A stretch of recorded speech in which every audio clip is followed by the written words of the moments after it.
रात का सन्नाटा गांव की गलियों में फैला हुआ था और सूरजपुर, एक छोटा सा गांव जो अपनी शांति और हरियाली के लिए जाना जाता था, लेकिन आज रात किसी अनहोनी की आहट से थर्रा रहा था।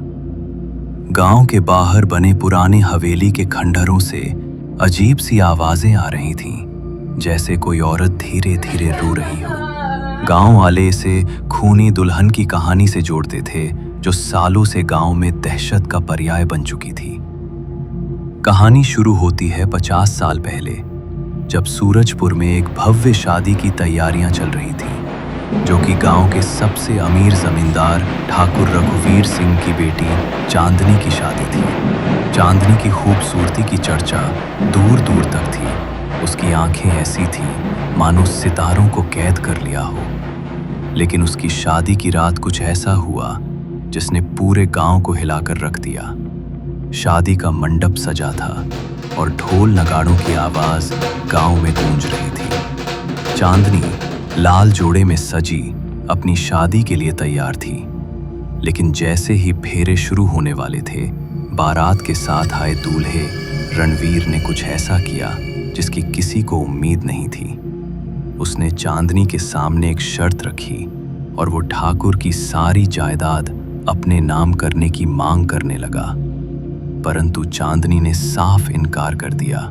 उसका गर्व और आत्मसम्मान उसकी खूबसूरती से भी बड़ा था। पर गुस्से में आकर रणवीर ने चांदनी पर हमला कर दिया और उस रात मंडप में खून की नदियां बह निकली। अब चांदनी की लाश मंडप में पड़ी थी और उसका लाल जोड़ा खून से सना हुआ था और रणवीर गांव छोड़कर भाग गया।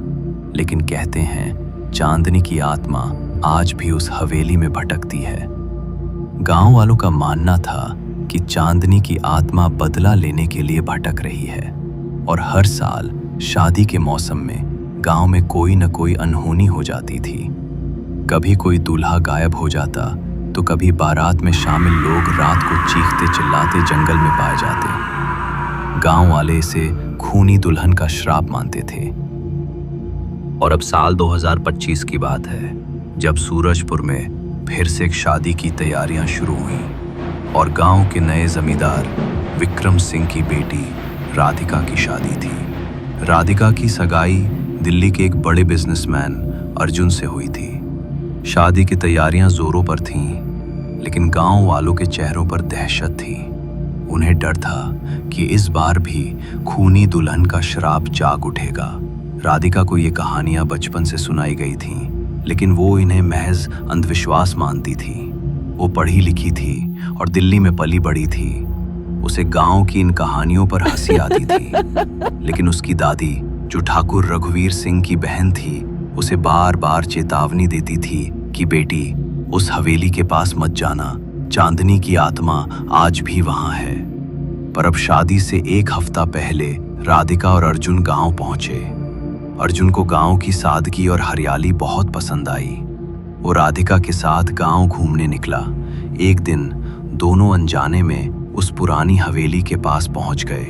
उन्होंने देखा कि हवेली की दीवारें जर्जर थीं और खिड़कियों से ठंडी हवा की साया साया की आवाज आ रही थी। तभी राधिका ने हंसते हुए कहा, अर्जुन, ये वही हवेली है जिसके बारे में दादी डरावनी कहानियां सुनाती हैं।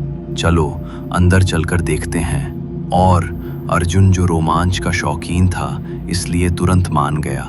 अब दोनों ने हवेली के भारी भरकम दरवाजे को धक्का देकर खोला, पर अंदर का माहौल ठंडा और डरावना था। हवेली के अंदर धूल और मकड़ियों के जाले थे। फर्श पर पुराने सामान बिखरे पड़े थे। राधिका ने एक पुराना दर्पण देखा जो दीवार पर टंगा था। उसने मजाक में कहा, शायद चांदनी की आत्मा इस दर्पण में दिख जाए। जैसे ही उसने ये कहा, तभी दर्पण में एक छाया सी दिखी और राधिका चौंक गई, लेकिन अर्जुन ने इसे हवा का वहम कहकर टाल दिया। उस रात जब दोनों अपने घर लौटे तो राधिका को एक अजीब सा एहसास हुआ। उसे लगा कि कोई उसका पीछा कर रहा है। अब रात को सोते वक्त उसे सपने में एक औरत दिखी, लाल जोड़े में, जिसके चेहरे पे खून की बूंदें थीं। वो बोली, वो आएगा और मैं उसे ले जाऊंगी। तभी राधिका डर से जाग गई। अब अगले ही दिन राधिका ने अपनी दादी को सपने के बारे में बताया। दादी का चेहरा सफेद पड़ गया। उन्होंने कहा, बेटी, ये चांदनी की आत्मा का संदेश है। वो अर्जुन को लेना चाहती है। तुम्हें शादी रद्द कर देनी चाहिए। राधिका ने इसे बकवास बताया, लेकिन उसके मन में एक डर बैठ गया था। परंतु अब शादी के दिन करीब आ रहे थे और गांव में अजीब सी घटनाएं शुरू हो गईं। बारात की तैयारियों में शामिल कुछ लोग रात को गायब होने लगे। गांव के मंदिर के पुजारी ने बताया कि उसने हवेली के पास एक औरत को लाल जोड़े में देखा जो हवा में तैर रही थी। अब गांव में दहशत और फैल गई, लेकिन राधिका और अर्जुन ने फैसला किया कि वे इस रहस्य को सुलझाएंगे। वे हवेली में दोबारा गए और इस बार उन्होंने एक पुराना तहखाना खोज निकाला जिसका दरवाजा लोहे की जंजीरों से बंद था। अर्जुन ने जंजीरें तोड़ने की कोशिश की, लेकिन तभी एक ठंडी हवा का झोंका आया और दरवाजा अपने आप खुल गया। लेकिन तहखाने में अंधेरा था, तो राधिका ने अपनी टॉर्च जलाई और देखा तो वहां दीवारों पर कुछ पुराने चित्र थे जिनमें चांदनी की तस्वीरें थीं। एक तस्वीर में चांदनी के साथ रणवीर भी था, लेकिन अब राधिका को अर्जुन में रणवीर की झलक दिखी। वो डर गई और सोचने लगी, क्या अर्जुन वही रणवीर था जो किसी और रूप में लौटा था? उन्होंने देखा कि तहखाने में एक पुराना संदूक था। राधिका ने उसे खोला तो उसमें चांदनी का लाल जोड़ा मिला जो अब भी खून से सना था। संदूक से एक डायरी भी मिली जिसमें चांदनी ने अपनी शादी की रात की सारी बातें लिखी थीं। उसने लिखा था कि रणवीर ने उसे धोखा दिया था और उसकी आत्मा तब तक भटकेगी जब तक वो रणवीर को सजा नहीं दे देती। राधिका को अब यकीन हो गया कि चांदनी की आत्मा अर्जुन को रणवीर समझ रही है, तो उसने अर्जुन को सारी बात बताई। लेकिन अर्जुन ने इसे मजाक में उड़ा दिया। उसने कहा, राधिका, ये सब तुम्हारा वहम है, मैं रणवीर नहीं हूं।